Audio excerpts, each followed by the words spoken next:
Hi guys, hello, welcome to the very first reading vlog for Realmathon. It is currently March 2nd, so we are only 2 days in. And actually before we jump into Realmathon details, kind of where I'm at, what we're planning on doing today, if you're unfamiliar with Realmathon, it is a month-long reading challenge created by Cassidy, aka Covers with Cassidy, and there are 4 different teams and 2 hosts per team. I am one of the co-hosts for Team Mages, and essentially with every book that you read during the month of March, you can either gain points for your team or use points to attack another team. And this is my very first reading challenge that I've ever taken a part of, but so far, again, we are only on day 2 and I've already had so much freaking fun. So I highly recommend checking it out. I will leave Cassidy's original kind of like announcement video down below along with the sign up sheet because it is definitely not too late to sign up. And no pressure, but I would love to have you on Team Mages. With all of that being said, let's go ahead and sit down, talk points, talk our first read.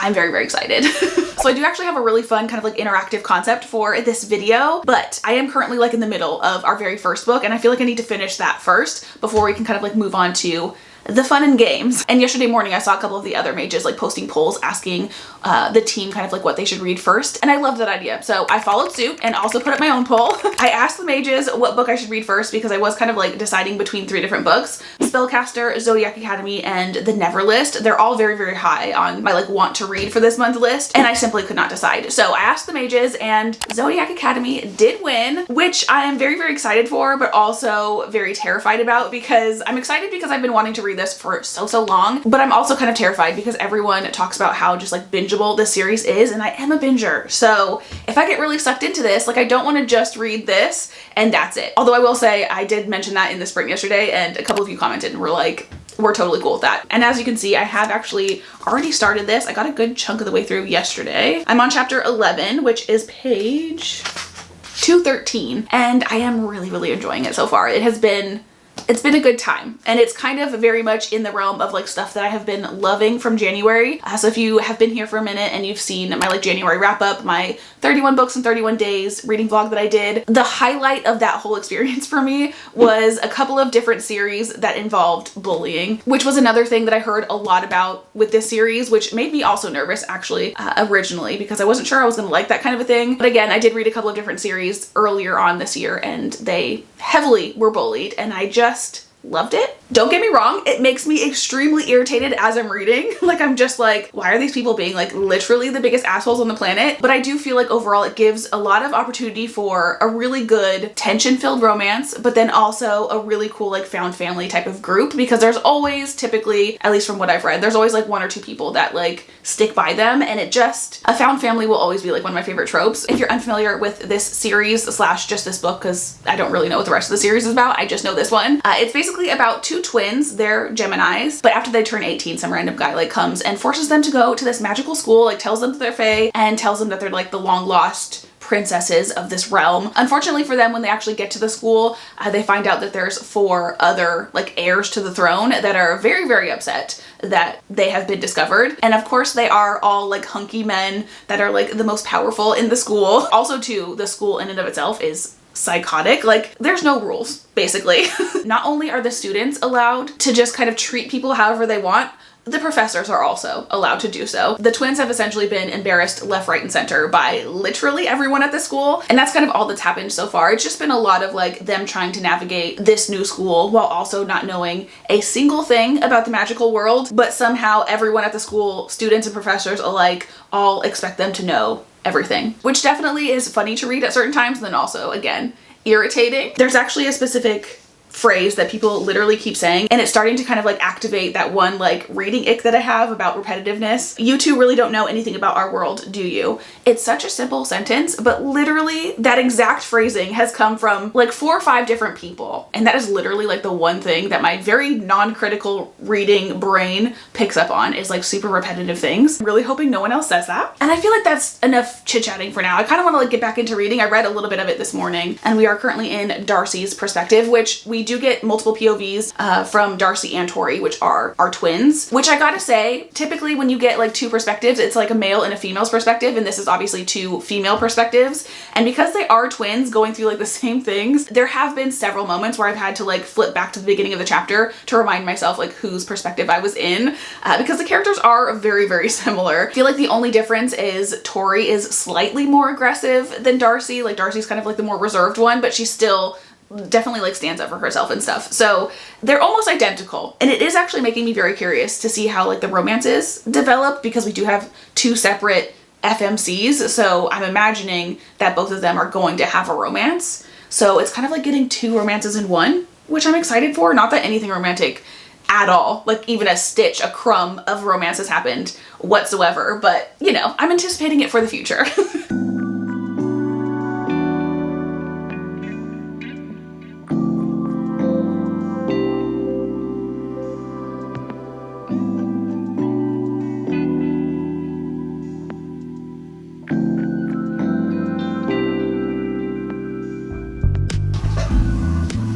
Now is not the time. Got one cat on my lap and the other one is dragging his toy into the room.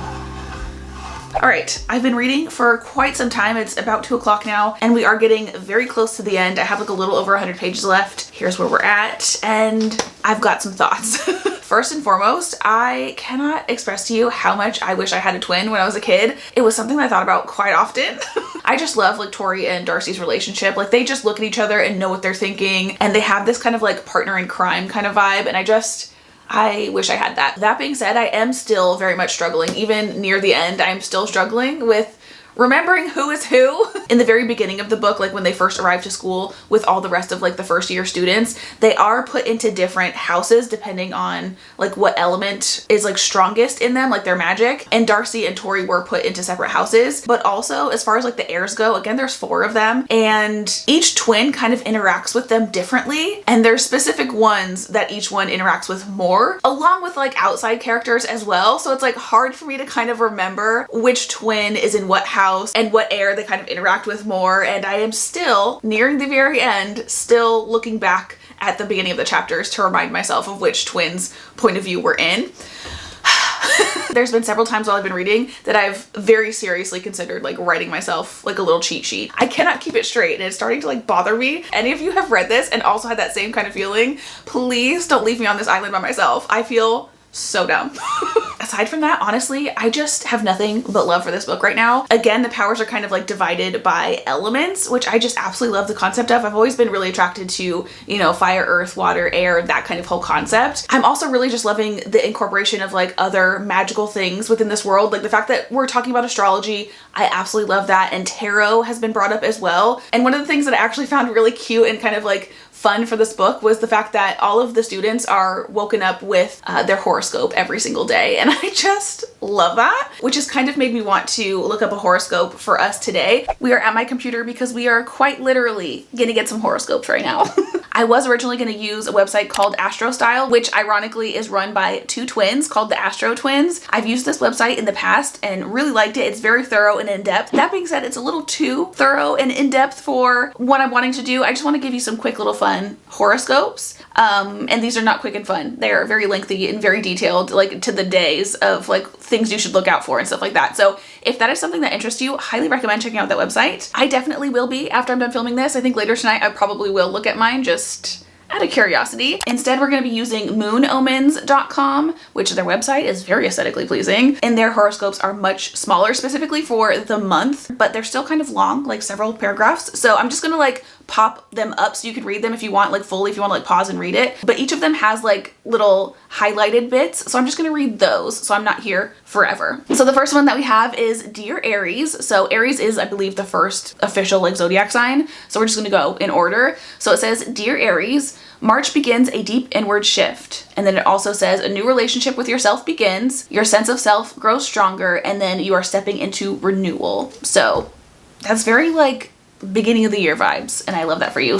/ beginning of spring. Also, fun fact, my brother is an Aries. Next up, we have the second sign of the zodiac, which is Taurus, which is my sign as well. This March, you are closing an inner chapter. And then it also says you are redefining your dreams and the people you want to walk beside. Allow the past to soften its grip and trust the space opening ahead, which I love the idea of, because right now I am definitely feeling like I am kind of like turning a corner with certain things. And I am someone that definitely holds on for dear life, not intentionally, but my brain just like cannot let go of things from the past, and I know I need to work on that. Third sign of the zodiac, we have Gemini. This one says, March softens your edges and sharpens your hearing. The right conversations open doors. You recognize what truly nourishes you. Trust your timing. Next up, we have Cancer, and this one says, a new sense of meaning is emerging. You are realizing that wanting more does not make you selfish. You feel clearer, stronger, and ready to follow what calls you forward. Oh, I love that. And I feel like just the sentiment of not feeling guilty or selfish about taking up space, I think that's important for everyone. Next up, we have Leo. This one says, March asks you to meet yourself where truth rises without words. Your value becomes non-negotiable. Your rebirth is in motion. Your future is unfolding. For Virgo, it says, you remember you can rewrite your story. What drains you loses access. A truth burns away illusions, leaving you lighter, clearer, and free. I also really like what drains you loses access. Like, let's all collectively stop doing things that are actively hurting us. Next up, we have Libra, which is my partner sign, and just in general, the sign that I personally seem to get along with the best. Like, everybody in my life that I just instantly connect with are all Libras, which is kind of crazy. But this one says, this March, your dreams, solitude, and inner visions become the true storyline. Rest, heal. Okay, and I feel like this middle part, I'm gonna have to just read the whole thing, because just saying like gentle courage, one draining obligation, nourish body and spirit, I feel like I'm like reading for a trailer of a movie where it's like adventure, heartbreak. You know what I mean? Daily life asks for gentle courage. Simplify routines, release one draining obligation, and choose practices that nourish body and spirit. Move with compassion and clear boundaries, and let unfinished plans return in their own timing. And to finish this one off, it says honesty feels cleansing, deep, fewer connections, self-respect, rebalance. Moving on to Scorpio, we have this March, something in you returns to the heart. Desire gets braver and clearer. Your daily rhythm is being rewritten. And then again, we have like a half highlighted sentence. The right people and opportunities will find you through alignment. Next up is Sagittarius. This one says, home becomes a feeling. Your heart wants both rest and expression, and then let your inner truth lead. Third to last, we have Dear Capricorn. March brings mature clarity and meaningful direction. Home and family calls for tenderness, beautifying your space and honoring your needs. Strengthen your roots, lasting security. Second to last, we have Aquarius. This one says, March arrives like a mirror, inviting you to meet yourself in truth. Small changes can restore confidence and direction. Choose what is worthy. And then last but certainly not least, we have Dear Pisces. This one says, your sensitivity becomes your strength. Momentum rises, yet it asks for softness. Your worth is not up for negotiation. Love that. And then relationships reflect what needs refinement. And those are all the horoscopes that I have for today. This book has definitely inspired me to like get back into these things that I used to really enjoy, but just haven't like made any time for the last couple of years or so. So I hope you guys thought this was fun as well. Let's get back to the rest of my thoughts on the book. Another magical aspect that they brought into this book is tarot as well. Tarot is not something that I necessarily like believe is actually magic, but I do feel like it has very similar effects to like journaling. Because when you're doing tarot, you're asking it questions about like things that you're concerned about or things that you want, and having to like interpret the cards and things like that, which I don't know the meanings of like any of them. I just look at the little booklets, but having to like sit there and kind of like think through what the card means and how it could apply to you, I feel like is almost like a form of like therapy / journaling and things like that. And it is something that I used to do very, very regularly, and I've just totally fallen off of that for some reason. But this book is like really making me want to get back into it, even though like the part about tarot was very short. Like it wasn't like, it's not a huge aspect in the book by any means, but they went to like a tarot class and I was like, ugh, I really miss tarot.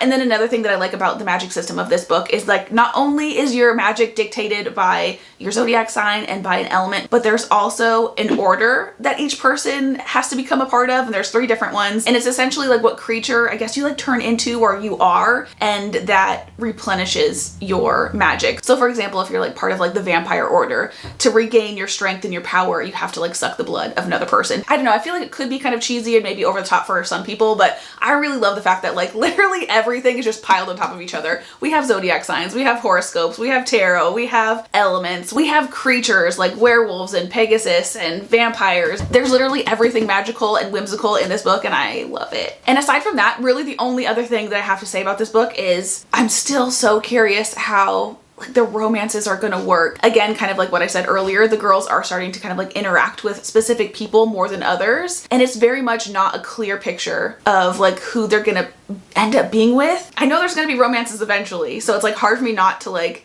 try to figure out who they're gonna end up with, and I really have no idea. That being said, I do want to start reading again because I don't think we're gonna find that out in this book.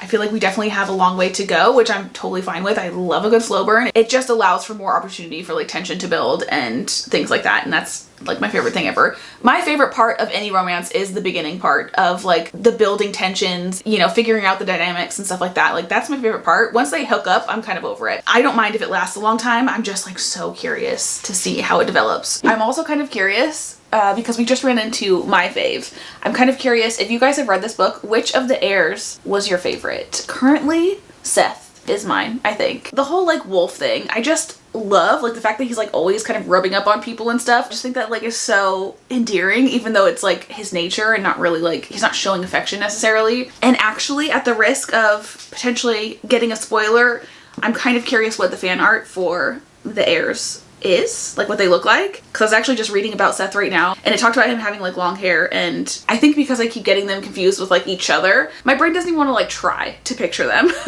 I've just been getting like a vague kind of image of someone and they're all kind of mushing together, so I'm kind of curious. So here's some like real life versions of them, and yeah, Seth, that type is not really for me. I feel like the one that is the most attractive to me, I mean Darius with like the tattoos, love that. And actually Orion, that's generally kind of what I picture him as well. I did not picture Max like that at all, but ain't complaining. Let's see what else we can find. Here's this artwork as well. I don't really like the long hair. I'm kind of over the MMCs having long hair. I never really actually picture them like that. Caleb, this is a cutie picture of him. I'm not typically a blonde kind of girl. Oh, okay, I think I just spoiled something a little bit for myself. Hate that. Here's one for Darius. I think Darius looks-wise would be like the most my type. I feel like we haven't really got a whole lot of Caleb. Let me look up him specifically. Oh no, we did. He's the blonde. Oh, I was thinking of Caleb and Seth as being the same person. See, this is my problem. Seth is the one that I imagine having blonde hair. Okay, I need to finish this. We are getting so close to the end. I've just got like this little bit left. Good morning, guys. It is day 2 of the reading vlog / day 3 of Realmathon. And it is literally the gloomiest day on the planet today. And I do also have a headache brewing, so it's kind of the perfect day to just kind of relax and read all day. I did finish Zodiac Academy last night, and exactly what I thought was gonna happen did happen. I finished this and immediately was like, I need the next book right this second. I loved the school setting. I loved how much the bullying made me feel, like down to the very last page, you guys. Like, I just feel like the entire time I was on like the same emotional roller coaster that the twins were on. I feel like sometimes when you're reading a book, you can tell someone's like treating someone a certain way or they're going through something and you're like, can you wake up? Like, obviously this person is this, you know what I mean? But this one, I actually had a hard time like kind of distinguishing. I don't want to give anything away, but like I literally have been suspicious of every single person in this entire book throughout the entire thing. Like, I don't trust anyone, and I don't know, I feel like that's kind of rare for me. Usually I can like read between the lines. That being said, like the one thing that I did feel personally was kind of cheesy and could have done without, there's like a social media platform called Facebook and the students use it to like further bully our FMCs and just kind of keep up with each other. That's what it's like supposed to be for. And I will say there's been a couple of times where one of the heirs has like posted on it like something snarky on there, and I just personally am like, that's such an ick. Luntun, yeah, no.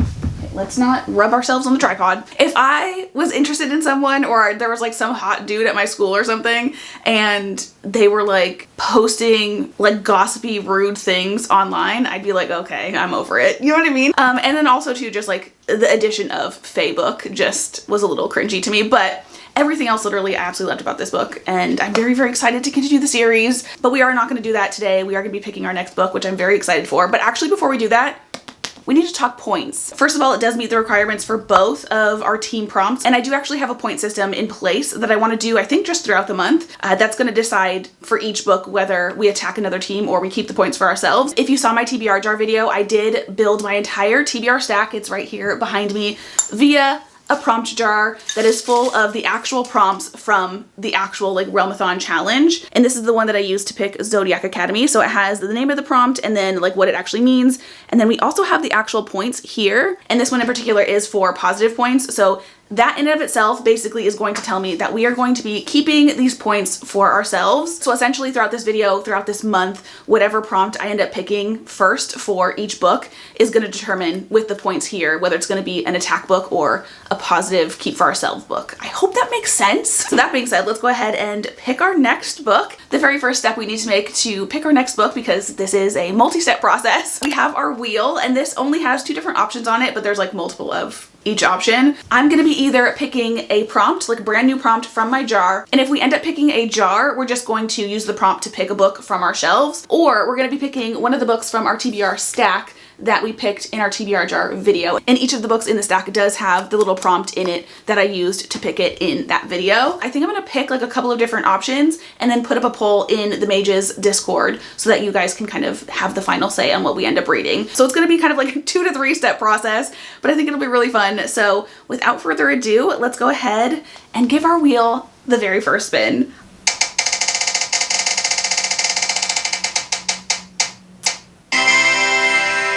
All right, and our very first pick is going to be from our stack. I thought it was gonna be jar for a second, but it's gonna be stack. And the ones that I have at the top here, I'm gonna actually save these ones for the 48-hour readathon that takes place during Realmathon. But the rest of these books are fair game. And I'm gonna be honest, my kind of game plan just in general for this month overall is I really wanna focus on having at least, at all times, with every single book that I read, have at least 2 of the bonus prompts. This one has literally none of the things that we need for any of the prompts, so we're gonna skip out on this one for now. Luminaries has a trial, so this one has 1 of the prompts. This one has foiling. These 2 are both kind of options for like the same prompt. I ended up pulling both of them. And this one actually, I believe, has a trial in it. There's definitely some talk of some school kind of stuff in here. There is actually a mage as a character, which I think is kind of perfect. This one also does have foiling on the cover. It's not like a ton, but it's there. So this is definitely an option. I think I'm gonna go ahead and do these 2 options. This guy is kind of chunky, which is a little intimidating. And it also is like modern times. And those ones, as far as like fantasy, tend to be the ones that I don't read as often. But I've heard really good things about this series. But also my co-host for the Mages, Monica, she posted a video recently of her favorite like school setting books. And this was one that she talked about very, very highly. So it's piqued my interest like even more. So these 2 are gonna be the options. This one I think only has 1. Ooh, actually it might have a school setting because it just talked about the guild won't let her train. She joins the Royal Artifactual Guild. And there's a talk of somebody being her teacher. So this actually has 2 prompts in it. I didn't even realize. I thought this only had 1 prompt. It has 2. So both of these have both of our team prompts in them. I'm gonna go ahead and post a poll onto the Discord. Give it maybe like an hour or so. I think I'm gonna make myself something to eat. Hopefully that helps kind of clear my headache. And when I'm done with that, we'll check the poll and see which book we're gonna be starting next. It's been a couple of hours. I have eaten. I don't really feel any better, but the people have spoken. The mages have spoken. And the book that I'm gonna be reading next is Legendborn by Tracy Dion. And I'm not gonna lie, you guys, I'm a little nervous just because I feel like I just left a really chunky book and I'm getting into yet another one. And I wanted to really try to read as much as possible this week. And yeah, this one's gonna take me a minute, I feel like, especially because I'm just like not feeling good today. But that being said, I have heard like so many good things about this book. A lot of people seem to really, really love it. And I did just look it up, and according to Google, this one does have trials in it as well. It said something about like 3 different games or something. So this potentially has literally every single bonus prompt in it. But then also the fact that it is super chunky, that's gonna work in our favor as well as far as points. And also as far as like whether we're going to be attacking / defending our team, that is all going to come down to the little prompt that was already in the book from, again, my TBR jar video. This one is Call Reinforcements, a book by a POC author, -5. With this book, we will be attacking another team. Also, with that being said, I am going to be messaging Cassidy a little bit later to ask her maybe like what team has been attacking us the most. I want to be as like strategic as possible.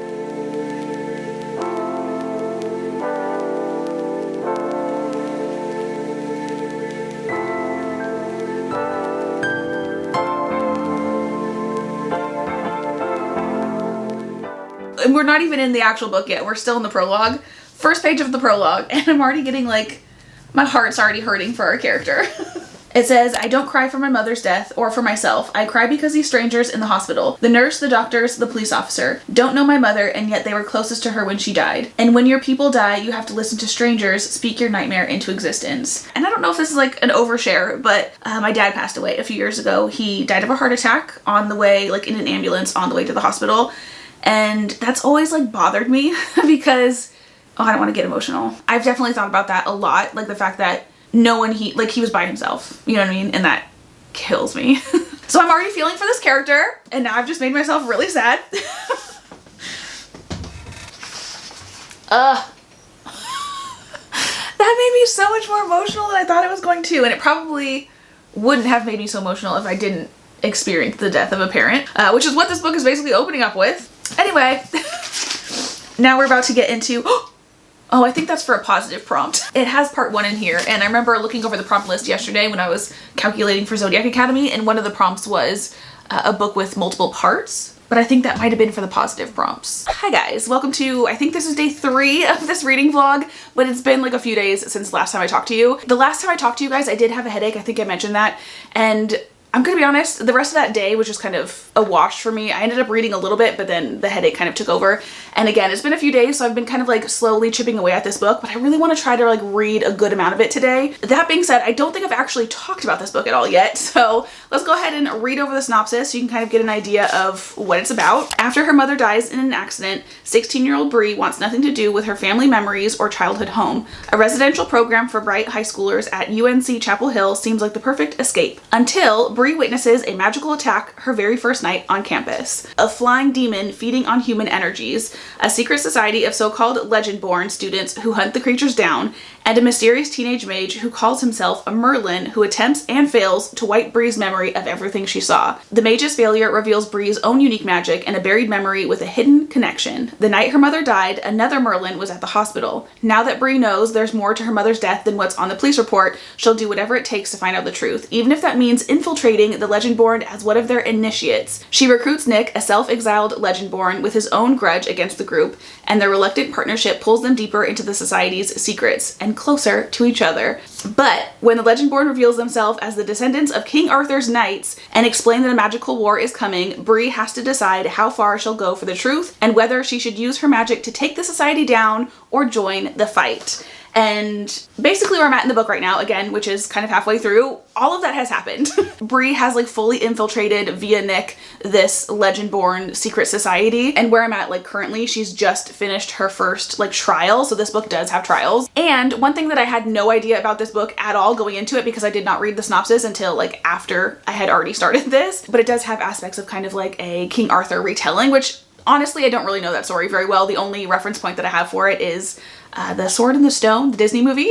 But I still really love the concept of, you know, any kind of retelling, reimagining, that kind of thing. I think that's fun. And also I'm really, really loving the whole secret society thing, because there is like aspects of obviously magic and stuff, but it also does have a very kind of like a cult type of feel where they have like secret meetings and have kind of like ceremonial type of things happen and stuff like that. There's also another kind of like side quest that Bree has just been introduced to as well. So that has been interesting, and that was not mentioned in the synopsis, so I'm not going to go any deeper into that. And right now I am very much in that kind of mindset of what the very last part of the synopsis says, where it says that she has to decide whether she should use the magic to take the society down or to join the fight. Because I'm gonna be honest, I am so confused as to like whether or not this society is a good thing or a bad thing. I feel like what they're doing seems like a good thing, but then we have Nick, who again has kind of like self-exiled himself. So that makes me feel like it's not a good thing. So I'm just confused. And that's actually something I do really appreciate about this book, because usually you go into them and you know right away whether something is, whether you should be rooting for something or not, you know what I mean? And this book is not giving you that. Like I don't know. And it's making me more intrigued to kind of keep going and kind of find out. That being said, I am very, very excited to continue reading this book. But before we get into our book, I did get a little special delivery today, and I'm so excited to open it up with you guys. Here's the contents of our package. So basically this is from Cassidy, and essentially because I am a host this year, she did send each of us the bookmarks that she creates specifically for each Realmathon. And you guys, the bookmark designs are so stinking cute and I'm so excited. So first of all, we have a little Crucible sticker, and then here's actually our like Realmathon bookmarks. But before we get into those, she also sent me a couple of like little freebie ones, which is cool. We have this little like dragon one with like foiling on it. How stinking adorable is that? And then there's kind of like a little library card designed one that says, sorry, I'm fully booked. Now let's get into the main event. These are so cute. Okay, I'm gonna have to like turn down the lighting so you can actually see these. We have these cat ones, which I think are for the rogues. And then we have our mages bookmark. Then we have the paladins, I believe. And then the clerics with the phoenix. These are so stinking pretty. And they also have like an ombre of color in the back. I'm gonna go ahead and replace my bookmark in here that I'm currently using, which is just like a little freebie one that I got from a bookstore a while back. And we're gonna use this one instead. I got myself a little snack and we've also changed locations. This day is basically completely dedicated to just reading this book, and my chair was getting uncomfortable, so I figured I'd lay in my bed and read instead. But we're currently on chapter 32, which is page 298. And I honestly don't really have that much to update you on because not much more has happened, I guess, since the last time I talked to you. I mean, we have gone through one more trial, which I was really excited for at first, but I will say the trial aspects in this book are the only thing that are kind of lacking for me. It really, I don't think, was mentioned in the synopsis, and I don't think like trials is like a big selling point for this book, but it does have them in it. And I do love a good trial. I love a competition, so I was looking forward to that. But yeah, but they're just not like giving the way that I want them to give. But literally everything else, totally loving about this. And also kind of like piggybacking off of what I said earlier about not really knowing if the secret society is like good or bad. I'm just getting more and more confused. But also kind of like on top of that, now I'm starting to not know who to trust. Like there's just things that are happening where I'm like, Also, Bree's magic is kind of like flaring up more, which is exciting because I definitely want to learn more about that. And just kind of like the magic system in general. Like we have talked a lot about it, kind of, but I still don't really understand it at this point. And I think that's all I can really say without giving anything away. I don't know who to trust. I don't know which side we're on. Just so confused.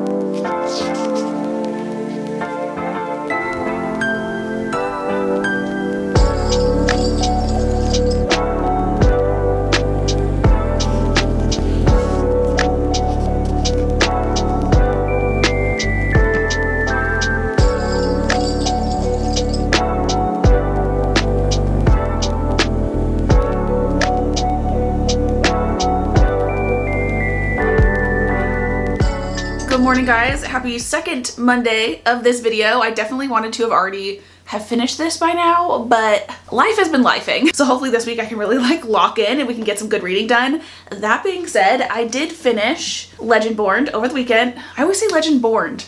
It's Legendborn. I don't know why I added D at the end, but I just finished Legendborn over the weekend and it was really, really good. I think my overall star rating for now would be probably like a 4.5. Like I really liked it. I love the occult aspects. I love the magic system. I feel like it's a little different, or it's really different honestly than anything else I've read, so I love that. I love our characters. I love the twist at the end, which I feel like I kind of saw coming, but at the same time I feel like it did kind of take me longer than it probably should have to realize that that's what was gonna happen. And this is yet another one where I wish I could just continue on with this series and not move on to another book. I feel like March is just gonna be me trying to read as much as possible to like gain points for Realmathon, and then April is gonna be me like circling back to all of these series that I'm starting and not finishing. Also too, just in general, on like a personal TBR, like physical TBR note, very excited to get this like started because this has been on my TBR for quite some time. I want to say about a year. The only thing I would say that I wasn't like super obsessed with this series was the fact that the trials were kind of meh for me. That was really the only downside. Everything else I really, really loved. And as far as our points go, I have not, as of this moment, calculated them yet. Again, as a reminder, this one is a -5 point prompt. So we will be attacking another team with this book. And a little birdie told me this morning, the paladins have been busy. They have attacked the mages the most. So I will be attacking back with whatever points we gain. And I think I'm actually gonna go ahead and enter this book with you guys online a little bit later today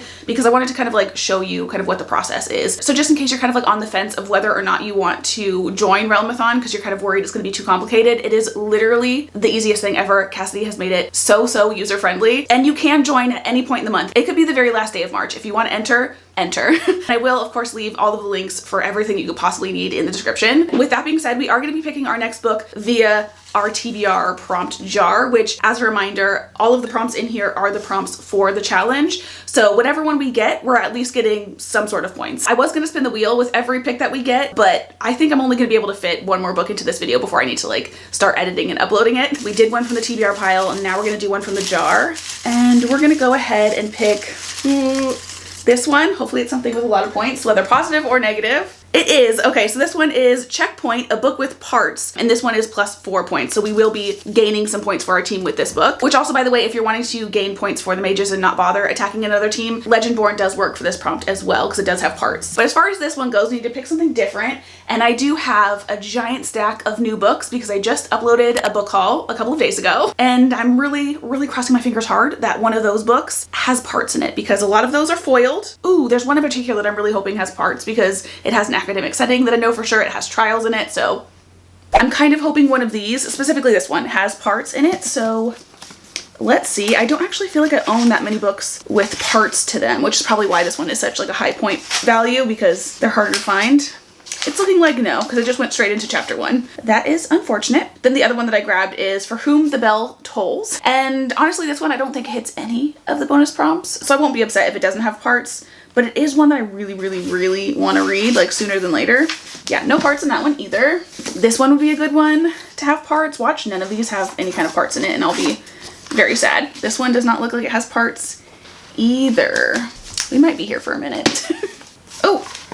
Okay, we have one. This one says part 1 on it. Okay, I just wanted to make sure there is a part 2 as well. So this one does qualify. It also has multiple POVs, which I think is a decently high point count prompt. I could be wrong though. It could be a lesser one, but there is one that is like multiple POVs. So that is definitely an option, but I'm kind of hoping we find a different one because as far as I know, I don't think this hits any of our bonus prompts. It doesn't have any foiling. I don't think it's an academic setting. We also have Hollow. This would be a good one to have parts in, and one that I'm like really excited for. Not looking like we have parts. All the ones that I'm like the most excited for don't have parts. Ooh, this one also has parts. This is Of Flame and Fury. This one does have a competition and it does have foiling on the cover. I don't know if you can see that, but there you go. Like all the line work is in foiling. We have Enchanter, I've already read that. That's the second in a series. These are parts of a series, parts of a series. What's this one? No parts. This sounds like such a weird book, but I think it'll be really fun. So I'm excited to get to it at some point. I don't think it's going to be this month though. Although it does have an academic setting. They're on like a field trip and it's like a time loop kind of situation. No parts. Okay. Actually, hold on. It does have parts. This could be an option too, because it also does have foiling on the hardcover. And then this is our last potential because all of these ones are like from the Boys of Tommen and I've already read them. So this one, Moth Dark, let's see. This one also has freaking parts. So many of these have parts. Okay, that's very exciting. That being said, this one does not have foiling and I don't think it has an academic setting or a competition or anything. So this one we're gonna save for another day. I think because I have some time because I'm gonna film another video, I'm gonna actually put up a poll on Discord and have you guys pick again. That takes the decision out of my hands, which I love.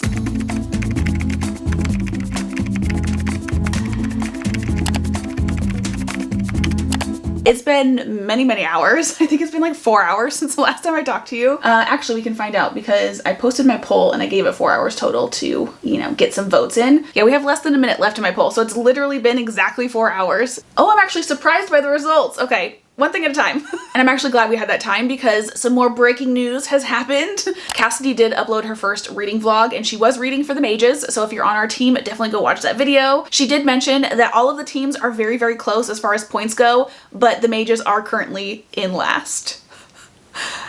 Very sad tear, but it's good to know where we stand, and whatever book we end up picking next, it is going to be a positive one, so we're going to be gaining points. I feel like right now I just need to focus on getting our team as many points as possible. So anyway, again, kind of like a little bit of a refresher, the book options that we have are Of Flame and Fury and then Repeat After Me. The first one for Repeat After Me, I used like a little octopus, a clock, and just some sparkles because I felt like I needed another emoji and I didn't know what else to put, to be honest. And then for Flame and Fury, I went more with like the plot versus what's on the cover. And this one is basically about phoenix racing, and there is actually a phoenix emoji which I was gonna use, but it was like super tiny and you couldn't really tell what it was, so instead I did a wing with like flames and then I did like a little race car. And honestly, because of the race car, I assumed people would pick the octopus just because it's kind of more cutesy looking, but with 56% of Flame and Fury has won. Honestly, this is kind of the one I was leaning more toward anyway, so I'm very, very excited. The dedication for this one, I love a good dedication. This one says, for those who find solace in their rage. I'm not someone that does that. I'm not a very like rageful, angry person, but I love to read a book about one. It kind of starts off with like some info about phoenixes. Like it talks about how long they live, the temperatures they get to. Ooh, and then there's different types of phoenixes. We have a blood phoenix, a cape phoenix, carnal phoenix. I love stuff like that. Like with Harry Potter when there was like different types of dragons. This one has different types of phoenixes. Okay, I have been reading for a little bit. I didn't get very far. I only got to page 38, but then my partner came home, so we made dinner, then ate dinner. And I'm gonna start reading again and give you like an update. But before we do that, I wanted to go ahead and submit our points for Legendborn before I kind of like move on too much into the next book. Like I mentioned earlier, I wanted to kind of like go through the submission process with you so you can kind of like see how it is. It's very, very simple. Like I said, this is kind of what it looks like when you first click onto it and you just put in your email and then you pick what your team is, and we are Team Mages. What book did you read? Legendborn. And then it asks you how many pages it is, and I forgot how many pages. Let me look really quickly. It has 490 pages. And then it asks you if you're increasing points or if you're decreasing points, and this time we are decreasing, so we're attacking another team. And then it asks you who you're attacking, and because the paladins have been attacking us, we're attacking them. And then it gives you the list of all of like the regular prompts that you can pick from, and then at the bottom it has your bonus prompts. And this one does have foiling on the cover, it has a school setting, and there was trials. So all of the bonus prompts. Now let's go ahead and look through our regular prompts. So call reinforcements, that's the one that we like picked that book with, so that is -5. Chain attack I don't think applies. 1v1, icon between the title and the author on the spine. Unfortunately, no. We can't do magic missile either because that involves rolling a dice, which we did not do. No the anywhere in the title. There is no the in this title. It's just literally Legendborn. So I said it again, Legendborn. There is no D, Jensen. Elemental attack, author writes in multiple genres. I would have to look that up. Critical hit, read a book in one sitting. I definitely did not read it in one sitting. Poison dart, a character has a hidden identity. The FMC does like infiltrate that society, and she did keep her powers a secret like as long as she could. So I feel like that one would apply. Does that apply? A 5-star prediction. I honestly wasn't expecting it to be a 5-star, so I can't do that one. Book outside of your comfort zone, not really. More pages than your last book. I think it like was just under the page count of my last book. Let me check though. This was our last book, Zodiac Academy, and I believe it had 500. Yeah, it had 500 exactly, so definitely not more. Read a recent haul instead of your TBR. This has been on my TBR for like a year, I think, so that doesn't apply. Start a series, that does apply. Read using electronics, did not do that. Read a pretty book. I mean, I think this one's cute, but I wouldn't consider it necessarily like pretty. So we have 3 very firm prompts, but we can do up to 5. A character has a hidden identity. I feel like that applies because she's like hiding who she is and like the reason for joining. Even from like Nick, who she's working with, she's like hiding her powers and stuff. I think that's as many points as we're gonna get with this. Let me go over them one more time just to make sure.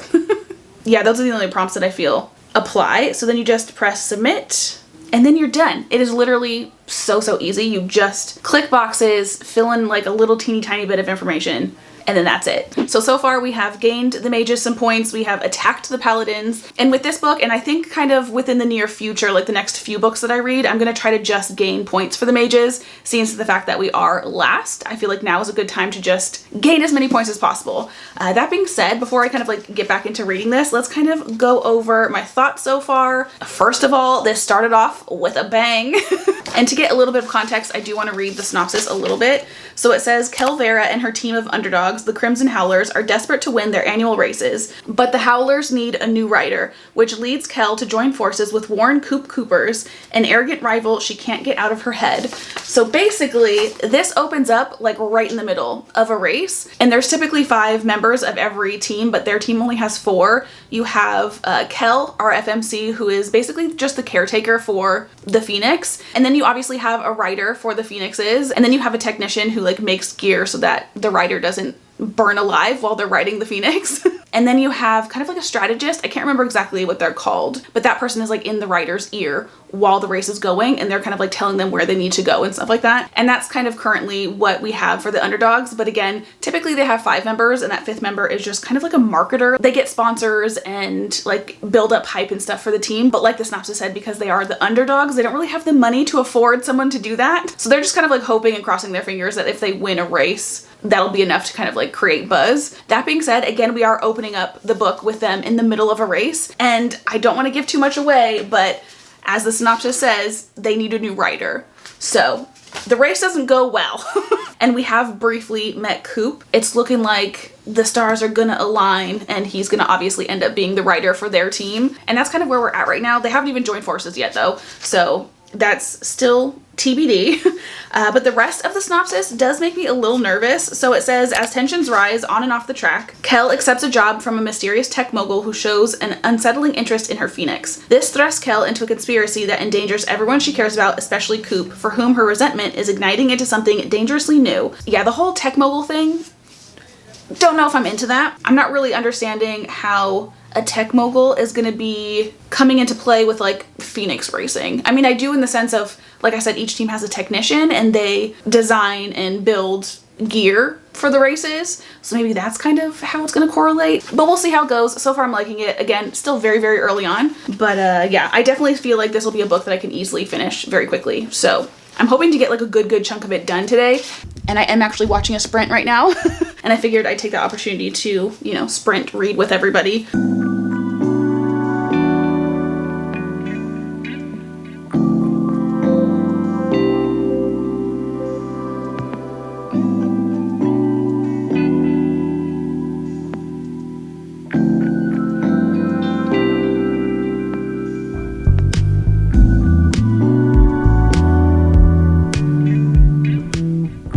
Here's kind of like where we're at in the book currently. I've got a little over 100 pages left. I'm about to start part 3, and I don't think I've updated you at all on this book yet. Actually, I do feel like I told you like my opening thoughts on like how it started, which I absolutely loved. I loved the way that this book started, but I will say, now that we are 2/3 of the way through, I'm not really loving it as much. It's not quite like DNF status because there are some things that I do like about it, but it definitely has just an overall slower pace than I was expecting, especially with how this opened up. I feel like it started up here and then the rest of the book kind of went like this, and then it's just been coasting for like the longest time now. And it's actually kind of disappointing because I love phoenixes. I feel like I've said this a couple different times, but the whole concept of a phoenix I just think is so cool, and I've always really been drawn to them. And it's so annoying because like book-wise I have not had a good track record with phoenix books. I've only read one other one so far, or attempted to read one other one aside from this one, but I did end up DNFing it because it was just, again, very slow, very low stakes. And also the main character in that book was very irritating. And looking over my notes, that's pretty much all I've written, is talking about just the fact that like the story is kind of losing me because I don't really care about honestly what's going on that much because it's very low stakes. And then also there's absolutely zero tension in the romance, which is unfortunate. This is definitely kind of what I would consider more of like a rivals to lovers, and they do bicker quite a bit, and I was expecting that to kind of, you know, eventually transform into more of a romantic kind of bickering. Also, looking over my notes, like the last little thing that I have written down is the fact that they're 17. Why? Like, I feel like there's no purpose for them to be underage. And I honestly keep forgetting that they are 17. Like, I keep picturing these people as like early 20s because of the situations that they're being put in. Like our FMC, for example, she's lived on her own for years, but she's only 17. That doesn't make sense.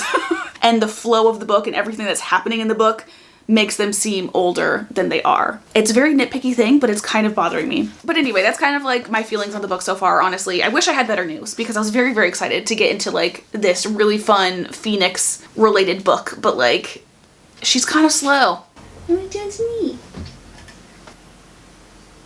There has actually been a little bit of action. We have gotten a couple of races, so it's not been like totally just nothing. And we're actually about to get into another race now, so those are definitely the parts that I look forward to the most because that is when the most stuff is happening. I'm taking a little break from reading, making myself a coffee, and I figured while I do so, we can talk about the book because I definitely have a little bit of an update. The book is getting a little bit more interesting, for sure. I don't know how many pages I've read, but I've still got about 70 or so left of the book, and things have definitely taken a turn. I'm trying to think of like what I could say without giving anything away. The kind of like shady things that I was telling you about with like the tech guy or whatever. We still don't really know what's going on, but we're definitely getting like more clues to that. And also something weird is going on with our FMC. And I don't want to say any details because I don't want to give anything away because it's like the most interesting thing that's happened so far. But yeah, we're definitely getting a little more interesting. Oops, I just spilled some of this, cool. I was kind of like excited to like tell you guys this update, but like honestly I really can't say anything because it's like the end of the book. But like things are starting, I guess my main point, things are starting to get more interesting, which is very exciting because it was getting pretty dull there for a bit. It's looking a little bleak. We have finally finished Of Flame and Fury. I feel like I've been reading this book for so freaking long, but it's finally done. And I will say the ending definitely was a lot better than I was expecting. The beginning, it started off really strong. The end was pretty strong. It was just this middle bit that was just not, it's not that it was bad. I would definitely rate this maybe like, I don't know. I was gonna say a 3, but maybe more of like a 2.5, 2.75. It was a little slow for me, to be honest. And I don't feel like there was like a whole lot going on in the story. Overall, this one probably wouldn't be a book that would come to mind if someone was asking for like a recommendation. And as far as our points for this one, we did get a good amount. We got 64 points because it did hit 2 of the bonus prompts, our foiling, and then also like the main bonus prompt, which is a competition / trial. The whole storyline of this was about Phoenix racing. And then as far as like the regular prompts go, literally the top 5. So the 5 least amount ones were the ones that qualified for this. So we didn't get a ton in that sense, but we did make up for it with the page count because this one was just over the mark. Literally, it's 201 to 400 pages gets you 20 points, and 401 pages to 600 gets you 40. This had 402. So we just squeaked into the 40 point range. That being said, I wanted to kind of like end off this video by tallying up all of our points so far. So far I've been able to bank 198 points for the mages collectively because I actually was able to add in an extra book. In between my reading sessions of this book, I was also reading a book on my Kindle. It was like a new release of one of my favorite alien romance series. And unfortunately, it didn't qualify for any of the bonus point prompts, but we did get 20 points for the page count, and I did get 7 points collectively with like the random prompts. And I did add that into the total number that we've gotten so far because even though I didn't show it in this video, I did read it. So in total, as of right now, March 12th, I have gained 198 points for the mages, and we have attacked one other team with 43 points. I don't know if that's good or not because this is the first time I've ever done this, and I'm gonna be honest, I definitely was expecting myself to have read more books by now, so I do feel a little guilty about that. I think it's just because I'm a host. I feel like I have to do like the absolute most for points and stuff, and I'm trying. I'm gonna try, guys. Wrapping up reading vlogs always feels so weird because I've been like talking to you guys for like days and days and days, and now I'm just like, okay, that's it. But that is all that I have for this video. I hope you guys have had the most amazing of days. I hope you're having so much fun with Realmathon if you're participating, and I will hopefully see you in my next one. Bye!